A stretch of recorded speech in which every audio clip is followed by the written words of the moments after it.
Hi friends, welcome back to my channel.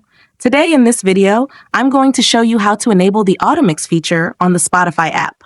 Please consider subscribing to my channel and liking this video. Let's get started, guys. Step 1. First, unlock your phone and open the Spotify app. If you're not logged in yet, go ahead and enter your credentials to sign in. Once you're inside the app, we're ready to begin. Step 2. Now, locate the top left corner of your screen. You'll notice your profile icon there. Tap on it, and it'll take you to your account page where you can manage all your settings and preferences. Step 3. Next, locate the Settings and Privacy option and tap on it. Step 4. Now, locate the Playback option and tap on it. Unfortunately, the Automix option is turned off. Step 5. For the last and most important step, select the Automix option to turn it on instantly. Allow seamless transitions between songs on certain playlists. If you found this tutorial helpful, don't forget to give this video a thumbs up and subscribe to my channel.